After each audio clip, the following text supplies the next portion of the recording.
বন্ধুরা, শুভ সন্ধে। আমি সন্ধ্যা থেকে আজ ভিডিওটা শুরু করছি। তোমরা সবাই কেমন আছো? আশা করছি খুব খুব ভালো আছো, সুস্থ আছো। আমরাও ভালো আছি, সুস্থ আছি। এই দেখো, আমি একটা এই যে জামা পরেছি। এখানে মানুষ সন্ধ্যে দিচ্ছে, কি আবার সন্ধ্যে দেয় প্যান্ট শার্ট পরে, নতুন ধরনের বাউনি দেখেছো? লাল প্যান্ট পরতে পারতিস তো, লাল প্যান্ট সাদা জামা, তাই না? ভালো লাগতো। দেখো খালি কেমন লাগছে, খালি একটু দেখো, অনুভব করো। দেখতে পাচ্ছে কানা নাকি সবাই যে অনুভব করবে। আর এখন যাচ্ছি কোথায় না, সামনে মানুর বার্থডে।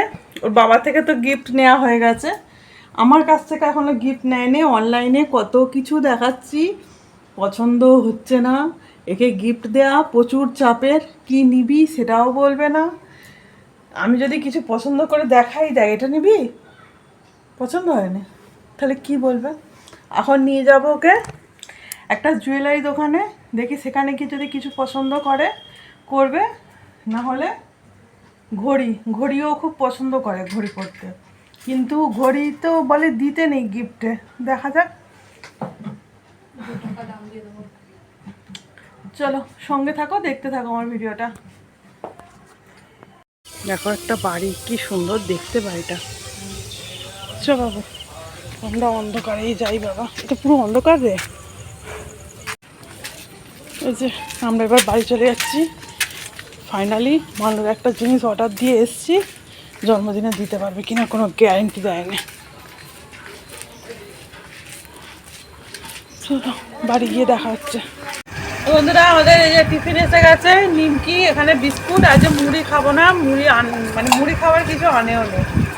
এই যে এর মধ্যে চা করে রেখে দিয়েছি, প্রায় ঘন্টা খানেক আগে চা বানিয়েছি। তোমার দাদাভাই এতক্ষণ পর বাড়ি এলো। আর দেখিয়ে দে বাপিকে। চলো আমরা তাহলে চা খাই। আগের ভিডিওটা যারা দেখেছো তারা নিশ্চয়ই দেখতে পেয়েছো, আমার অনেক কাজের চাপের জন্য ভাত খেতে পারিনি। দুপুরবেলা রুটি খেয়েছিলাম, তাই রাত্রিবেলা দেখো এখানে ভাত বসিয়েছি। আর এই প্রেসারের মধ্যে আলু সিদ্ধ করলাম, আর ইলিশ মাছ আছে, এই যে ইলিশ মাছগুলো ভাজবো। আর কিছু চাই না। আর মানুষ জন্য এক পিস কাটাপোনা মাছ বার করেছি, মানুষ তো ইলিশ মাছ খায় না, তোমরা জানো। তাহলে ইলিশ মাছ ভাজা আর ইলিশ মাছের তেল, আলু সিদ্ধ আর ভাত, আজ রাত্রে আমাদের খাবার।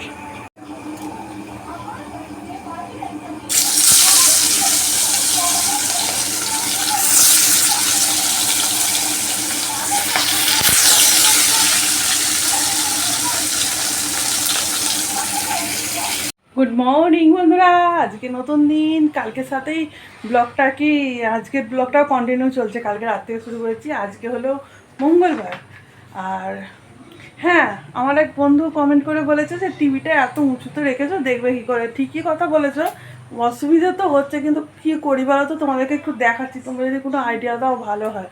দেখো তো কোথায় কি রাখি, তাহলে দেখায়। এই দেখো, এইখানে তো খাটটা রয়েছে, আমি মানুষ পড়তে বসেছে। ও জানলার ধারে খাটটা হলেই ওর সুবিধা হয়। এখানে আনলা রয়েছে, এখানে মানুষ বইয়ের তাক রয়েছে, এখানে একটা স্ট্যান্ড পাখা রয়েছে।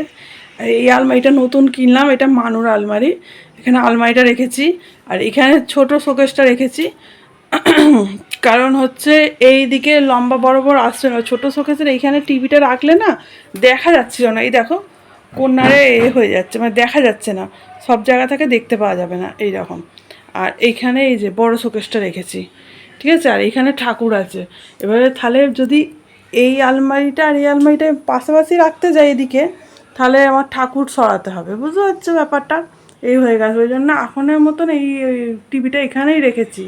কোথায় রাখলে ভালো হয় তোমরা একটু কমেন্ট করে জানিও তো, কি করব কিছু বুঝতে পারছি না। আর এখানে রেখেছি ওই হোম থিয়েটারটা। এবারে এইখানটা টিভিটা প্রথমে রেখেছিলাম, ঠিক আছে, কিন্তু দেখা যাচ্ছে না, অর্ধেকটা মানে গার্ড হয়ে যাচ্ছে। বিছানা থেকে শুধু এইখান থেকে দেখা যাচ্ছে, আর অন্য জায়গায় যদি যাই দেখতেই পাবো না। এই দেখো, আর দেখা যাচ্ছে না, দেখতে পাচ্ছ? এই রকম পজিশন, একটু বলো কমেন্ট করে।